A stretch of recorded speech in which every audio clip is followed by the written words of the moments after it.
Are you there, Albert? I'm here. Awesome. Well, it's November 26th at 1:11 p.m. Eastern Time, and we are here with Mr. Albert Well to talk about this week's news in cybersecurity. And wow, it might be Thanksgiving, but nobody's taking a break in cybersecurity, are they? The Well, attackers never stop, Albert. no, they don't. And most of them don't live in our time zone. Most of them. There are a few. So, getting started right out of the gate. Russian hackers are exploiting Wi-Fi. That's my shocked face.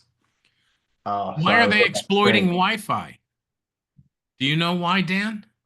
No, I don't. Well, why do they do it, and how do they exploit Wi-Fi?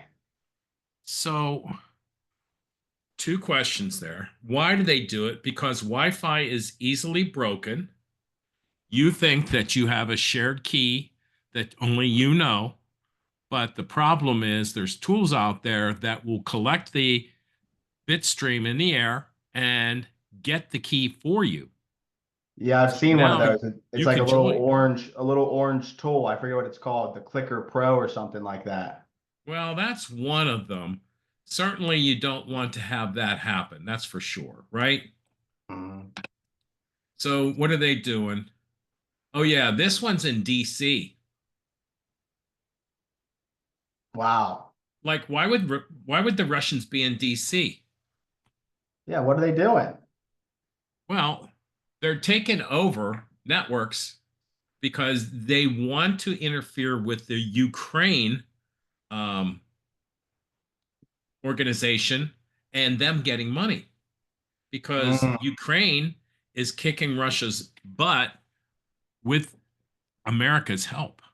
They're using all right. of our money, all of our tools, all of our weapons, and they're doing it so that they can get and stop this. But there's more.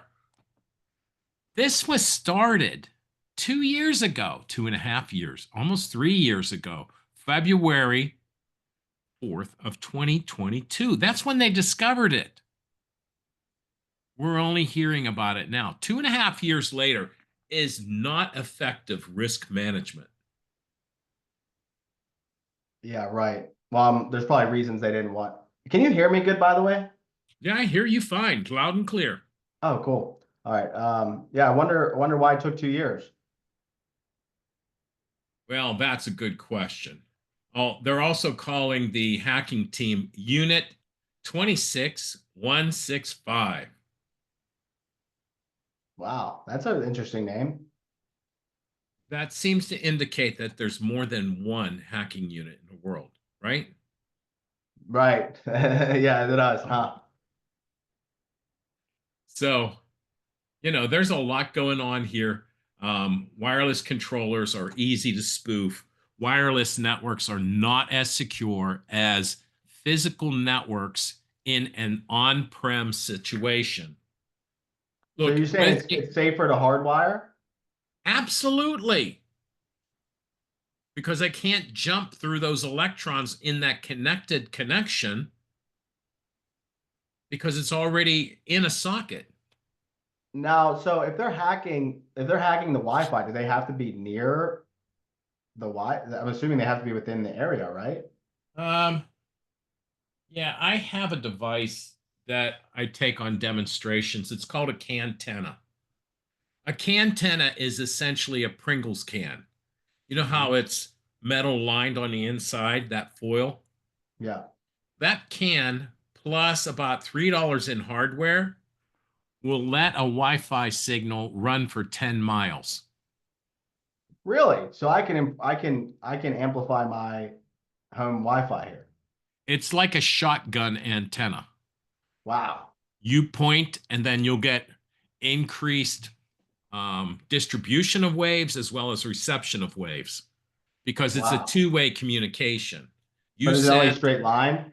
yeah, it's straight line, definitely. Gotcha. It's a laser beam focus. It's like putting blinders on a horse. They can only see forward, right? So they can hack you that way too. Oh, absolutely. That's what it, yeah. So Oh, so they can use initially, satellites to do this.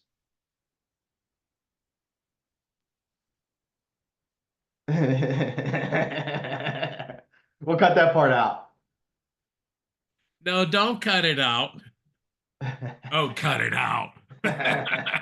Yes, they can do satellite communications and hack people. That is absolutely true.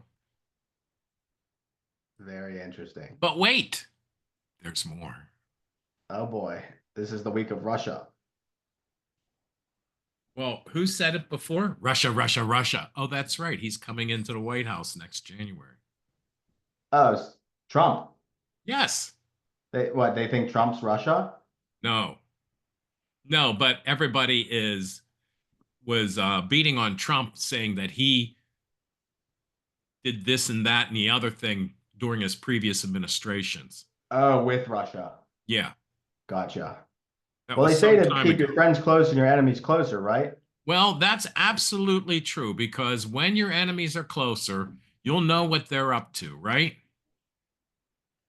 Yeah. Oh, Jackson, thank you for my keys. You, Thanks, Jackson. Jackson is 3. Oh, They went to the mailbox. I'm nice. so used, when I grew up, we had a mailbox on the front of our house. New communities now, they have a mailbox distribution unit that sits outside. Right. Do you think that's another source of security issues? Well, it's a threat for people at night unless there's lights, and we finally got lights in the area, so that makes it less risky. And, if you're going to drive up to the mailbox distribution, you can see around you with your headlights and everything to see, is it a risky situation or not? In our area, it's fairly low on the crime scale. There are higher risk communities that are on the outskirts or other areas of Pittsburgh that make it more difficult. Yeah, I was gonna say when I when I was doing my due diligence on you, Albert, your neighborhood didn't look very dangerous. Well, thank you. Yeah. I That think the was South, I think intentional. where I live is probably more dangerous. I live in the South. Well, we live where we live by choice. Sometimes when we're growing up in that area, we don't have choice. But when we are older and we get to choose, we choose where we want to live.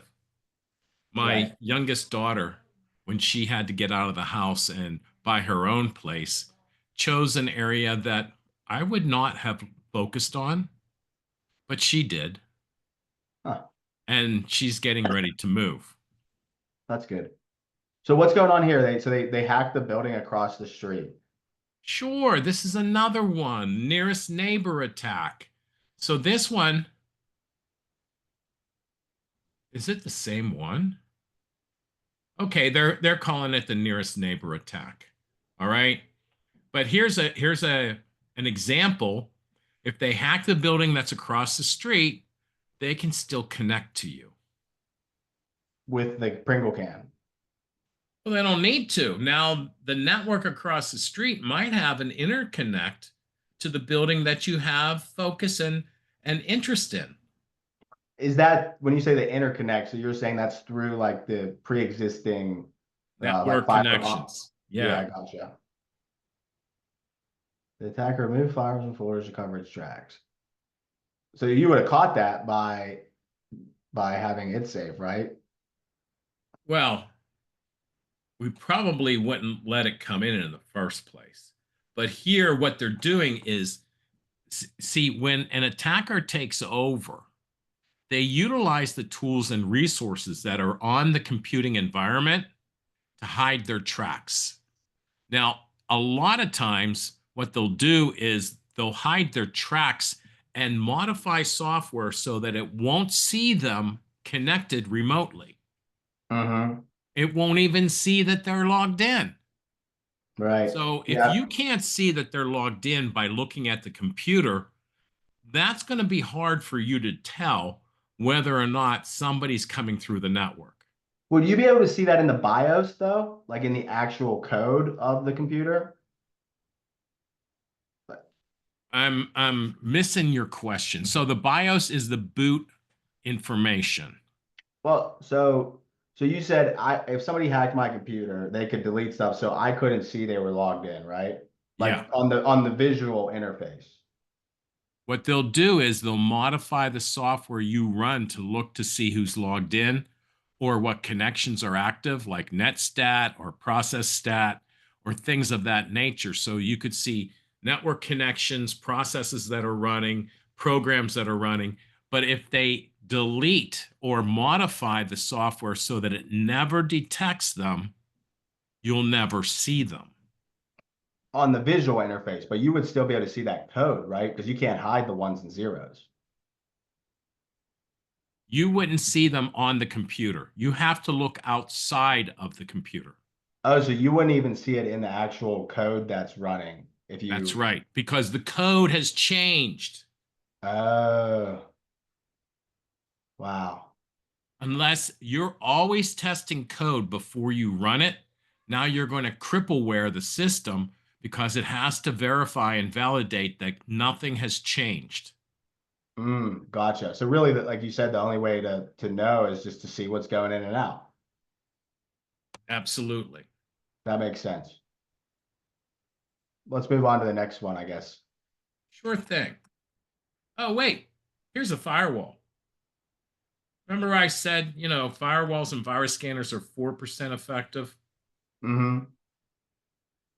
Well, this is bug number 42,057 this year. There was an exploit found for Xilex, um, which the vulnerability is aiding ransomware attacks. That's what you want to have. You want your firewall that's protecting you to assist the attacker in any ransomware attack. Is that right? Yeah, that's it's gonna take me a little wrap my mind around that one. So you're Yeah, saying the that's why firewall. firewalls protect the organization, all communications in and out. But if I can exploit a vulnerability on the firewall, now I can knock on the firewall's door, tell it to open the doorway for me and let me inside remotely from anywhere. Hmm, very interesting. Very, very interesting here, Albert. So, one of the things I want to say during this um, week in cybersecurity is if cybersecurity scares you, call it business security. Because everything that we're trying to do and teach people is about protecting their businesses and making them more effective, efficient, and secure. That makes sense. So, this That is business security 101.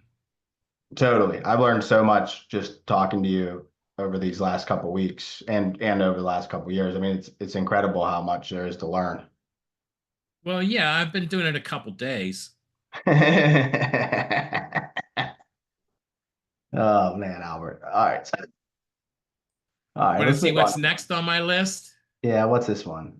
Oh, it's my Okay, this is my SCADA and my Pro systems are being exposed for remote hacking. So SCADA systems are called supervisory control and data acquisition. SCADA systems run our utilities. They run our process control networks. They run systems that run continuously 24 hours a day, 7 days a week. So guess what happens? They're neglected for patches and updates because they can't be taken down. And yet, by some means, they're connected to the internet. But everybody says, wait, it's okay, they're safe. Well, they're not safe. Your organization that's connected to the internet can't see the active uh, adversary inside your network because your tools are 4% effective. right, right. This one's This these is last two how, are a little these last two are a little over my head. well, let me ask you this. Do you like to see the lights on and the heat in your house in the wintertime? For the most part, yeah. SCADA systems control and operate the machines that run to keep the electricity flowing and the power being distributed. Ah, that's critical infrastructure. Yes. Mm, mm. So this is important. Well, it's important that I talk to you because my understanding of what these terms and activities are is at a higher level than yours, but you're helping us to communicate with the viewer so they better understand what it is we're Yeah, protecting and why. right. Yeah, I'm like a translator. Let's see the Certainly. next one. The next one. What's the deal with why does North Korea and Russia like why do we have such a problem with them and them with us? At least that's what the media says. Okay. So North Korea has threatened to nuke the world, especially their South Korea neighbors, which we like. And since Mhm. they won't stop their malicious designs and intent for building nuclear weapons, because the rest of the world has come to this armistice treaty, we're not going to build any new nuclear weapons. North Korea feels left out and they want nuclear weapons. And since we've put them on a short leash as far as what they can sell and who they can sell it to in the world market, they are restricted from earning a living until people said, hey, we got all this technology and experienced professionals. Let them work for the Americans and bring the money back to us so that we can build better weapons. Wait, so North Korea is gonna bring the money back to us or South Korea? North Korea is invading workers in China, Russia, and other countries, deploying fake workers, especially in the United States. Oh, so they can hack us. Well, not only so they can hack us, but so the money they earn, they give back to um, the Democratic People's Republic of Korea, Now North what's Korea. Russia's deal? Is Russia the same? Well, I think that what they're doing, the headline reads to me that North Korea's fake IT workers have infiltrated businesses in China, Russia, and other countries aside from the United States. Mm. Right. So basically, North Korea is hacking other countries who provide goods and services to us, and they're hacking us too. Hundreds of companies in the US, UK, and Australia. And this has been going on for at least 3, maybe 4 years. Wait a second here. So they've hired fake IT workers. So what does that mean? Like somebody applies for a job that's not real, and then people where companies are paying them? So there's a lot of job opportunities out there. Okay.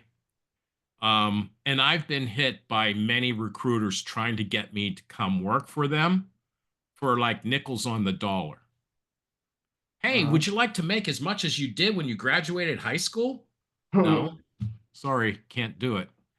But for people that are new in the industry and they're throwing resumes out there, what's going on is some of these recruiters are passing the buck to Russia or to North Korea, and they have look-alike IT workers that might take bits and pieces of the resume that they want to emulate so that they get hired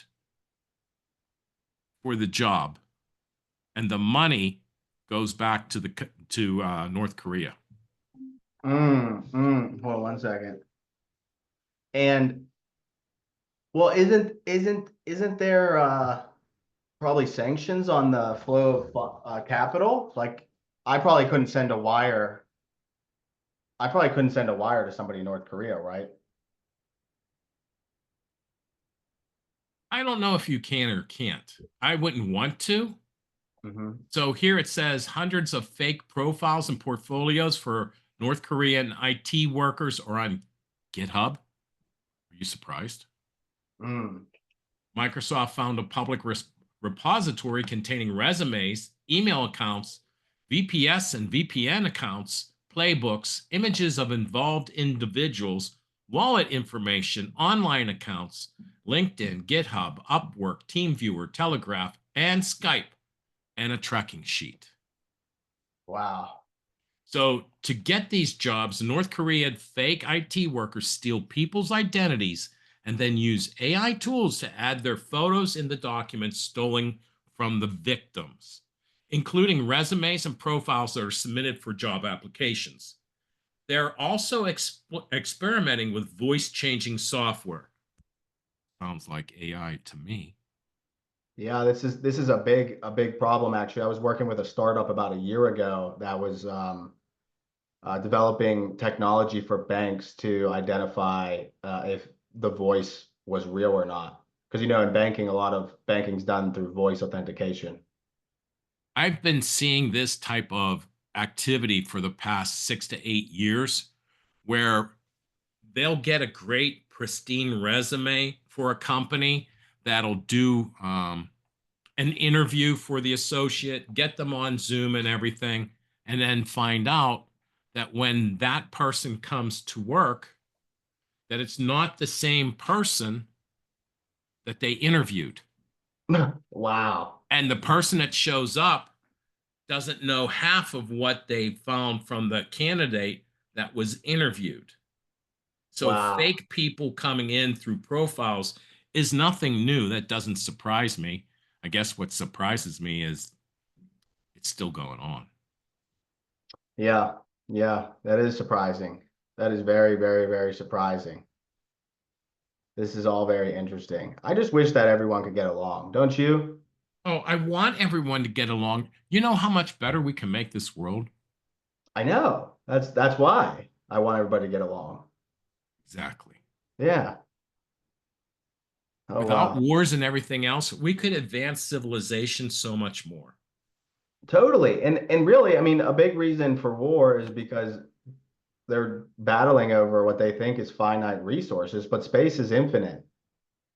Space is infinite. And I'll tell you what, we have more resources on this planet than people have been led to believe. There's So, enough resources on this planet to run the planet and everybody on it for quite a while. oh yeah, But for if they sure. don't restrict and control the release of this information, then they can't make that almighty dollar on it. This is true. This is true. I think about this often because I think one of the proponents that encourages people to innovate is capitalism. A function of that is the desire to innovate so that you can make something and then get more value than average from it, you know? Yeah. So it's I don't know, it's like a fine line between capitalism, communism, fascism, etc., right? Well, the people have spoken during this past election. That's what we need more involvement of is the people that the government's supposed to be running for us, not to us. Right, right. Quit Yeah. telling us how to live our lives and start helping us live our lives. Yeah, I saw a good analogy once. It was essentially like the government's supposed to be like a referee for a football game, Okay. but what the government does now is like they're the referee and they're playing in the football game. Yeah, with their own professional hit squad. Yeah, And they have yeah. snipers on the ridge in case the other team is anywhere close to scoring a touchdown, they can go take them out of the game. Yeah. Yeah. Hey, well, Albert, I think we're running up on time here. This was very informative. I like And how it's a Thanksgiving week. So happy Thanksgiving, Dan. yeah, likewise. You got any big plans? Yeah, I'm making a fresh turkey. It's my first endeavor at a fresh turkey. Oh, wow. Wow. I'll have to try one of those. It doesn't have all the injected preservatives, and I don't know what else they're putting in these birds, but there's a lot of chemicals. Yeah, I know. That's for another conversation. We'll have to start a Better health. health with better food. Yeah, maybe we'll invite JFK Jr. That'd be great.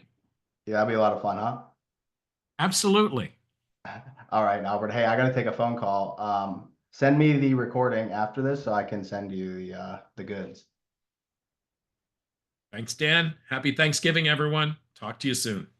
Signing out. Bye. Bye now.